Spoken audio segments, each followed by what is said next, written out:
Good morning बच्चों। Indigo lesson हमने start किया हुआ है, रिटन बाय लुईस फिशर। तो इस स्टोरी में हमें बताया है कि how Gandhi ji fought against the injustice done to the poor farmers of Champaran. तो स्टोरी में बताया गया कि राजकुमार शुक्ला नाम का एक पीजेंट, एक किसान, गांधी जी से मिलने के लिए लखनऊ दिसंबर 1916 में इंडियन नेशनल कांग्रेस पार्टी के कन्वेंशन में आता है और वहाँ पर वो गांधी जी से रिक्वेस्ट करता है कि come to Champaran and help the poor sharecroppers. तो गांधी जी, जिन्होंने कि चंपारण के बारे में पहले कभी सुना भी नहीं था, तो लेकिन उस किसान की दृढ़ निश्चितता को देखकर, डिटर्मिनेशन को देखकर गांधी जी इम्प्रेस होते हैं और उसे बोलते हैं कि such and such a date पे मैं कोलकाता में आऊँगा, वहाँ से तुम मुझे ले जाना। तो जब वहाँ कोलकाता गांधी जी आए अपनी किसी मीटिंग की वजह से, किसी अपॉइंटमेंट की वजह से, तो वहाँ शुक्ला उनका वेट कर रहा था। वहाँ से उन्होंने पटना, जो कि बिहार में, वहाँ के लिए ट्रेन ली। डॉक्टर राजेंद्र प्रसाद के घर पर वो रुके। हालांकि राजेंद्र प्रसाद उस समय घर पर नहीं थे, लेकिन जो सर्वेंट्स शुक्ला को जानते थे, इसलिए उन्होंने राजकुमार शुक्ला और गांधी जी को उस घर में रहने की परमिशन दे दी। हालांकि गांधी जी को कुएं से पानी नहीं लेने दिया, ये सोचकर कि हो सकता है वो अनटचेबल हो, अछूत हो और उनके टच से जो उनका पानी है वो पोल्यूट ना हो जाए। तो उसके बाद है गांधी जी ने मुजफ्फरपुर जाने का डिसाइड किया, जो कि चंपारण के रास्ते में आता था, ताकि जो शुक्ला ने बताया है अपनी प्रॉब्लम के बारे में, उसके बारे में कंप्लीट इन्फॉर्मेशन गांधी जी वहाँ से गैदर कर सके। वहाँ पर गांधी जी JB कृपालानी को उन्होंने इन्फॉर्म कर दिया कि वो मुजफ्फरपुर आ रहे हैं। तो जब ट्रेन 15 अप्रैल 1917 को मिडनाइट में पहुंची, तो कृपालानी वहाँ पर बहुत सारे स्टूडेंट्स के साथ गांधी का वेट कर रहे थे। गांधी जी वहाँ पर 2 दिन के लिए रुके और गांधी जी के आने की खबर और उनका क्या मिशन है वो मुजफ्फरपुर में आग की तरह फैल गई। शेयर क्रॉपर्स देखने के लिए कि कौन उनकी मदद करने के लिए आया है, वहाँ पहुँचने लगे और मुजफ्फरपुर के लॉयर्स ने भी गांधी जी से मुलाकात की और उन्हें बताया कि किस तरह से वो उनके केसेस को कोर्ट में लेकर जाते हैं और कितने उनसे फ़ीस लेते हैं। तो यहाँ पर गांधी जी ने लॉयर्स को डांट लगाई, क्योंकि वो शेयर क्रॉपर से बहुत ज़्यादा अमाउंट में फ़ीस ले रहे थे। तो गांधी जी ने कहा कि जब पीजेंट्स इतने ज़्यादा फियर स्ट्रिकन है, डरे हुए हैं, तो उनके केसेस को कोर्ट में ले जाना गलत बात है, यूज़लेस है। तो उन्होंने यहाँ पर ये कहा, the real relief for them is to be free from fear, कि डर से मुक्ति दिलाना ही उन्हें मेन रिलीफ देना है। तो वहाँ चंपारण एरिया की जो एरेबल लैंड थी, यानी कि उपजाऊ भूमि थी, वो was divided into large states, बड़े बड़े स्टेट्स में डिवाइड की हुई थी, जहाँ पर इंग्लिश मैन ने अपना अधिकार जता रखा था और काम वो करवाते थे इंडियन फार्मर्स से। और वहाँ की मेन कमर्शियल क्रॉप जो थी वो इंडिगो थी। और किसी पुराने कॉन्ट्रैक्ट की वजह से जो लैंडलॉर्ड्स थे वो इंडियन टीनेंट्स को कंपेल करते थे, चंपारण के टीनेंट्स को, चंपारण के किसानों को, कि 3/20 और 15% लैंड पर वो इंडिगो की खेती करेंगे और जो भी हार्वेस्ट आएगी वो उन्हें रेंट के रूप में देंगे। तो यहाँ तक हमारी स्टोरी हुई थी, आगे कंटिन्यू करते हैं। Presently the landlords learn that Germany had developed synthetic Indigo. तो लैंडलॉर्ड्स जो थे, ब्रिटिश लैंडलॉर्ड्स, उन्हें पता चल गया था कि जर्मनी ने सिंथेटिक इंडिगो यानी कि आर्टिफिशियल इंडिगो डेवलप कर लिया है। They thereupon obtained agreements from the sharecroppers to pay them compensation for being released from the 15% arrangement। और जो सिंथेटिक इंडिगो की खेती थी वो उन्हें सस्ती पड़ती थी और प्रॉफिट ज़्यादा होता था, इसलिए उन्होंने शेयर क्रॉपर से कहा कि अगर वो इस 15% अरेंजमेंट से रिलीज़ पाना चाहते हैं, मतलब छुटकारा पाना चाहते हैं, तो उन्हें कुछ कंपनसेशन, मुआवजा अंग्रेज़ों को देना होगा। Sharecropping arrangement was irksome to the peasants and many sign willingly. तो शेयर क्रॉपिंग जो अरेंजमेंट था, जो मतलब इंडिगो उगाना और जो हार्वेस्ट आती थी सारी की सारी उसका मतलब जो भी प्रॉफिट आता था सारा अंग्रेज़ों को दे देना। ये आक्सम मीन्स बर्डनसम, ये उन किसानों के लिए बर्डनसम था, बोझ था, इसलिए उन्होंने कई जो फार्मर्स थे उन्होंने विलिंगली साइन कर दिए। Those who resisted engaged lawyers, जिन्होंने मना किया उन्होंने वकील कर लिए। द लैंडलॉर्ड्स हायर ठग्स, और जो लैंडलॉर्ड्स थे उन्होंने ठग हायर कर लिए। Meanwhile the information about synthetic Indigo reached the illiterate peasants who had signed and they wanted their money back। तो इस बीच सिंथेटिक इंडिगो जो उगाई जा रही थी जर्मनी वाली, तो उसकी जो इन्फॉर्मेशन, उसकी खबर है वो अनपढ़ किसान जो थे वहाँ के उन्हें भी पता चल गई कि क्यों ये हमसे मुआवजा चाहते हैं और क्यों मतलब हमने साइन किए ये सब, तो वो अपने पैसे वापस मांगने लगे। At this point Gandhi arrived in Champaran, और जब ये सब मैटर चल रहा था तो इस पॉइंट पर गांधी जी चंपारण पहुँचे। He began by trying to get the facts, उन्होंने सारे फैक्ट्स इकट्ठे किए। First he visited the secretary of the British landlords association, सबसे पहले वो ब्रिटिश लैंडलॉर्ड एसोसिएशन के सेक्रेटरी से मिले। The secretary told him that they could give no information to an outsider। Gandhi answered that he was no outsider। तो गांधी जी ने वहाँ पर जाकर सेक्रेटरी को कहा कि मुझे सब फैक्ट्स चाहिए कि कैसा उनके साथ एग्रीमेंट किया गया था किसानों के साथ, क्यों उनसे अब पैसे मांगे जा रहे हैं ये सब। तो सेक्रेटरी ने कहा कि हम किसी आउटसाइडर को कोई इन्फॉर्मेशन नहीं दे सकते।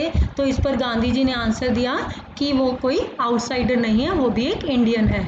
Next Gandhi called on the British official commissioner of the Tirhut division in which the Champaran district ले।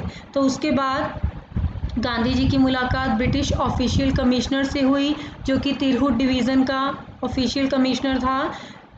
और तिरहुट डिवीज़न क्या है, इन विच द चंपारण डिस्ट्रिक्ट ले, मतलब चंपारण जिला जिस डिवीज़न के अंदर आता है उसके ऑफिशियल कमिश्नर से वो मिलने गए। The commissioner Gandhi reports proceeded to bully me and advised me forthwith to leave तिरहुट। तो गांधी जी ने आगे बताया कि वो जो कमिश्नर था proceeded to bully me, उन्होंने उसे गांधी को डराने धमकाने की कोशिश की और ये एडवाइस दी कि वो तिरहुट छोड़कर चले जाएं। गांधी डिड नॉट लीव, लेकिन गांधी जी ने वो जगह नहीं छोड़ी। Instead he proceeded to Motihari the capital of Champaran, बजाय कि वापस जाने के उन्होंने मोतीहारी जाने का निर्णय किया जो कि चंपारण की कैपिटल है। सेवरल लॉयर्स अकम्पनीड हिम, बहुत सारे लॉयर्स गांधी जी के साथ गए। At the railway station a vast multitude greeted Gandhi, railway station पर बहुत लोगों ने गांधी का गर्मजोशी से स्वागत किया। He went to a house and using it as headquarters continued his investigation, वहाँ पर एक घर को उन्होंने हेडक्वार्टर बना लिया और वहाँ से अपनी इन्वेस्टिगेशन स्टार्ट कर दी। A report came in that a peasant had been maltreated in a nearby village, और बीच में एक रिपोर्ट आई कि पास के ही एक गांव में एक पीजेंट्स के साथ दुर्व्यवहार किया जा रहा है। Gandhi decided to go and see, तो गांधी जी ने ये डिसाइड किया कि वो जाकर खुद वो देखेंगे। The next morning he started out on the back of an elephant, और अगली सुबह एक हाथी पर बैठकर वो अगले गांव के लिए चल पड़े। He had not proceeded far when the police superintendent messenger overtook him, कि अभी वो ज़्यादा दूर नहीं गए थे कि पुलिस सुपरिटेंडेंट का एक मैसेंजर वहाँ रास्ते में उन्हें मिला। And ordered him to return to town in his carriage, और ये ऑर्डर दिया गांधी जी को कि आगे जाने की बजाय वापस चले जाएं। गांधी कंप्लाइड, गांधी मान गए। The messenger drove Gandhi home where he served him with an official notice to quit Champaran immediately, तो उस मैसेंजर ने गांधी जी को उस घर में छोड़ दिया जो उन्होंने हेडक्वार्टर बना रखा था, जहाँ पर कि उस मैसेंजर ने एक ऑफिशियल नोटिस गांधी जी को दिया कि जिसमें लिखा हुआ था कि वो चंपारण को उसी समय क्विट कर दें, यानी कि छोड़कर चले जाएं। Gandhi signed a receipt for the notice and wrote on it that he would disobey the order. Gandhi ने साइन कर दिए एक रिसिप्ट पर उस नोटिस वाले कि मुझे नोटिस तो मिल गया है, लेकिन उन्होंने ये लिख दिया कि मैं आपके इस ऑर्डर को डिसओबे करता हूँ, यानी कि मानने से इनकार करता हूँ। In consequence Gandhi received a summon to appear in the court the next day. तो बदले में गांधी जी को एक समन मिला जिसमें कि लिखा हुआ था कि कल उन्हें, अगले दिन यानी कि उन्हें कोर्ट में पेश होना है। All night Gandhi remained awake. पूरी रात गांधी जी जागते रहे। He telegraphed Rajendra Prasad to come from Bihar with influential friends. तो गांधी जी ने टेलीग्राफ के द्वारा राजेंद्र प्रसाद को मैसेज किया कि वो बिहार वापस आ जाएं, बिहार से वापस आ जाएं अपने कुछ इन्फ्लुएंशियल फ्रेंड्स के साथ, यानी कि अपने वकील दोस्तों के साथ। He sent instructions to the ashram. आश्रम में भी उन्होंने इंस्ट्रक्शंस भेज दी। He wired a full report to the viceroy, और वाइसराय को भी पूरी खबर भेज दी। Morning found the town of Motihari black with peasants. अगली सुबह जो मोतिहारी जगह थी जहां गांधी जी रह रहे थे, ब्लैक विद पीजेंट्स, यानी कि पीजेंट्स ही पीजेंट्स वहाँ दिखाई दे रहे थे। They did not know Gandhi's record south Africa. उन्हें नहीं पता था कि गांधी जी ने साउथ अफ्रीका में बैरिस्ट्री की है, उनका क्या रिकॉर्ड है, उन्होंने वकालत की है। They had merely heard that a Mahatma who wanted to help them was in trouble with the authorities. उन्हें बस इतना ही सुनने को मिला था कि एक महात्मा है जो कि उनकी हेल्प के लिए आए थे और अथॉरिटीज़ यानी कि सरकारी अधिकारी उन्हें ट्रबल कर रहे हैं, उन्हें प्रॉब्लम, उनके लिए प्रॉब्लम्स क्रिएट कर रहे हैं।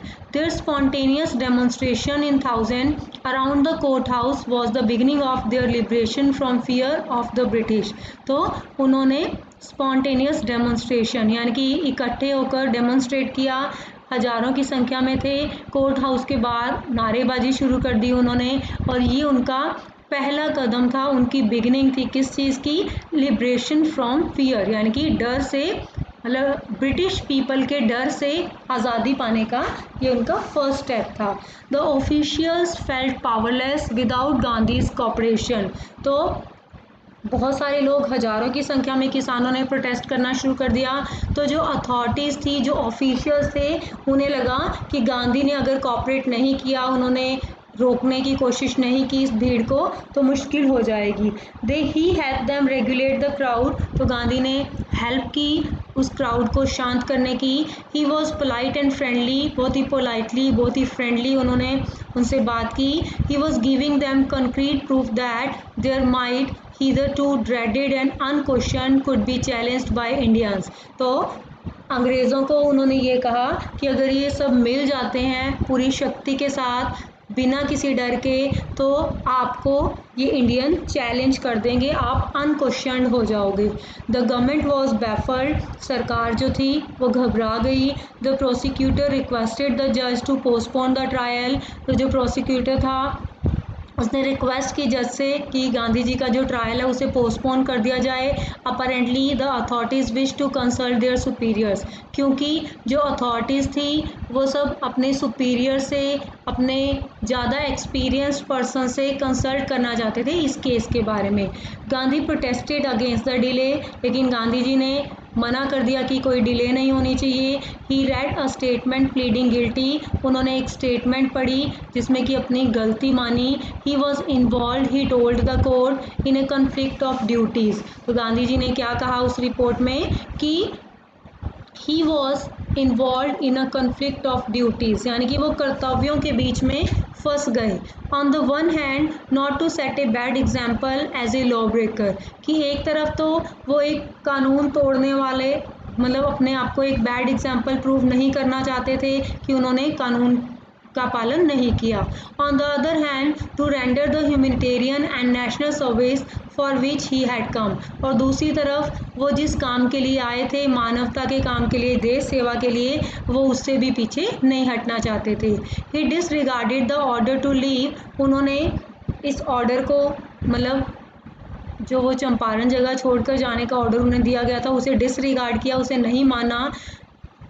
not for want of respect for lawful authority but in obedience to the higher law of our being the voice of conscience। तो गांधी ने ये कहा कि मैं मतलब लॉफुल अथॉरिटीज़ को डिसरिस्पेक्ट नहीं करना चाहता था, मतलब मुझे कानून का भी सम्मान करना था, लेकिन इससे ऊपर मैंने अपनी अंतरात्मा की आवाज़ सुनी जो कि सबसे ज़्यादा पावरफुल होती है।